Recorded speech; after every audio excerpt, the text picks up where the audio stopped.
Collagen is the most abundant protein in your body and is essentially the glue that holds you together. In fact, after age 20, people produce 12% less collagen in their skin each decade. Collagen depletion is what makes you look old.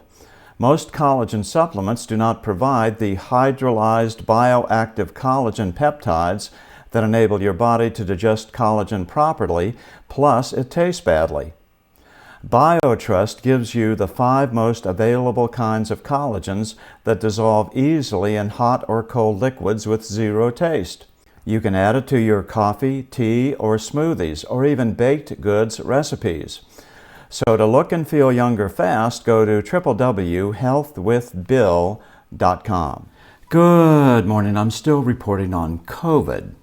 In this morning's edition of Trial Site News, considered the leading daily journal examining the latest medical studies, Dr. Peter McCullough took to task a study purporting to show the safety of mRNA COVID vaccines in pregnant women.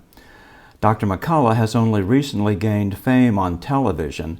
That's not his specialty. He works quietly in the background of the medical world and is the most widely published physician in his fields of heart and kidney in the world. Dr. McCullough was also the chairman of the NIH Safety Monitoring Board. His is the most impressive list of degrees and certifications of the nearly 3,000 physicians I've personally interviewed during my stints as a medical reporter. McCullough is also the senior associate editor of the American Journal of Cardiology.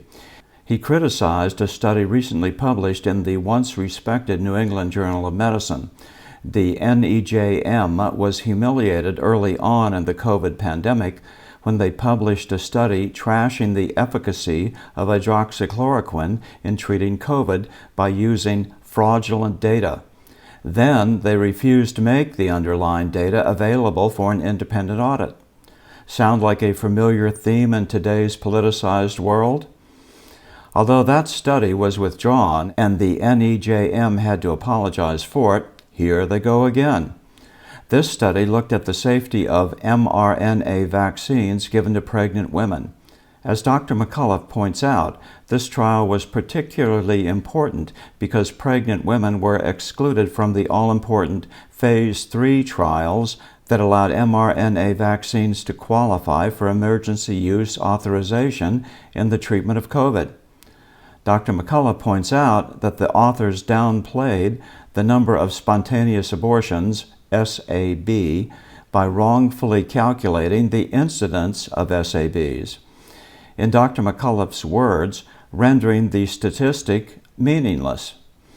Presumably, the SAB rate will be higher than 12.6% when more of the data on women vaccinated in early pregnancy is fully disclosed.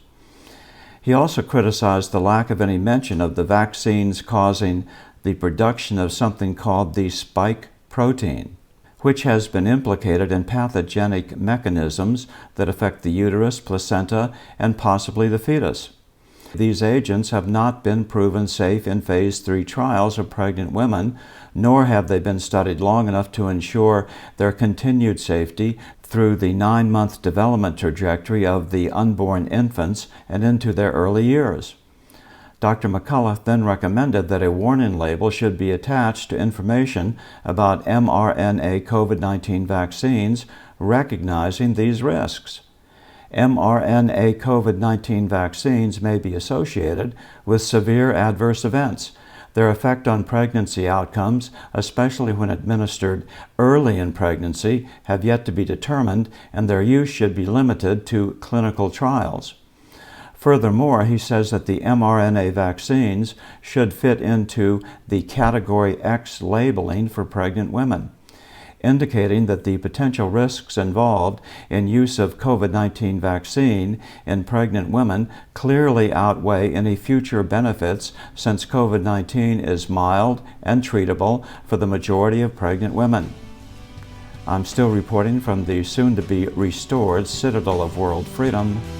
Good day.